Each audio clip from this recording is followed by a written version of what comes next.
Okie dokie, folkies. So, today we don't need any equipment. This is the workout that you deserve, but not necessarily the workout that you want. Now, this is about as much as intensity as we will ever be able to create, which is great, because intensity is what gets us our results. Okay, you can usually have either volume or intensity. If you try to have both, you can do it for short periods of time, but then your body starts to break down or your mind starts to break down. We favour intensity, so we do less work, but we try to do it better and harder. Today, we don't need any equipment. We're going to go outside. We're going to do 10 rounds or 10 repeats of a 100-meter sprint. Okay? Really, really intense.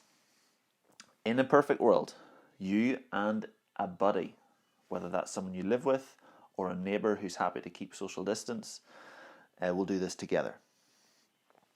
You're going to go off and do your first 100 metres, whether it's 80 metres or 120 metres, doesn't actually matter, so long as you repeat the same distance. It might even be uphill. That'd be cool. So you're both going to start the first one and go off, boom, on time the difference. Okay, the chances of you both finishing at the same time are slim. So, say there are 2 seconds between you. Then, on the next interval, the person who finished second will start first, and they will start 2 seconds ahead of the other person. In theory, if you both run at the exact same speed as the first interval, you'll finish at the exact same time. So there's incentive there to race each other for each person to try and get ahead. And you can repeat that process for each interval. So say one person fatigues faster and the gap starts getting bigger, then you just adjust the interval between your starts.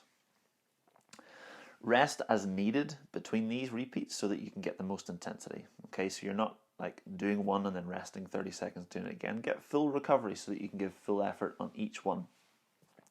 That high intensity is going to get our sweet ass results.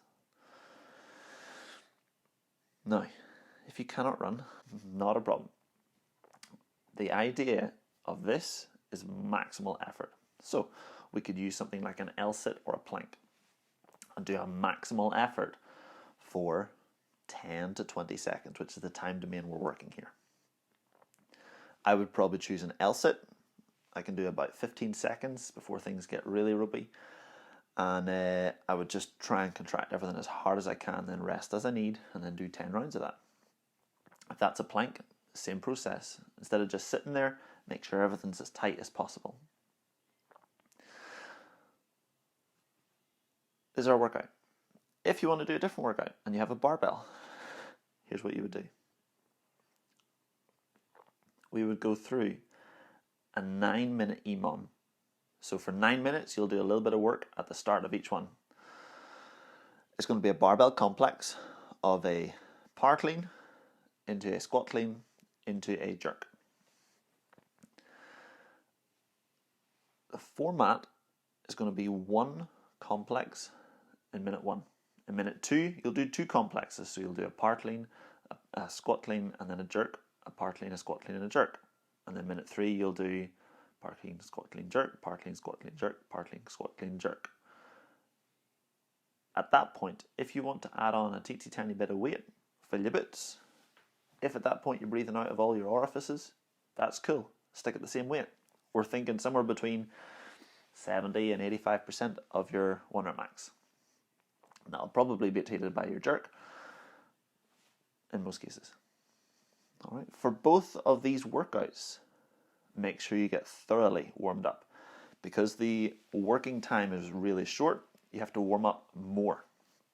So go through plenty of prep for the running. Make sure you get those ankles, knees, and hips all warmed up.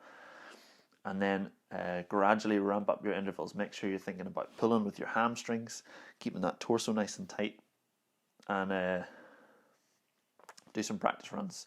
Practice off the start, practice at speed, and gradually ramp it up like 50, 60, 70, 80, 90% before you get to your 100. For the barbell, practice your movements, get that front rack opened up. Maybe you could start off with barbell yoga before you get into the specific movements. And then same idea, add on your percentages, get up to your working weight. If you have a machine, hopefully by now you've caught on to the fact that we have our machine program and you're well covered with that. If you have a machine and you're not on the machine program and you want to do a version of this, I would go back to this workout and I would just change the distance. If it's concept 2, I would go 150 meters, and if it's a bike, I would go like 300 meters. That keeps it in that 10 to 20 second interval, which is really what we're looking for today. Afterwards, really thorough stretch, especially for the calves, for those hip flexors if you're running, and for the barbell, get those shoulders warmed up or stretched out, and lower back probably as well. Good luck, smash it, and as ever, shoot us a message if you need some help. See you guys in the next one.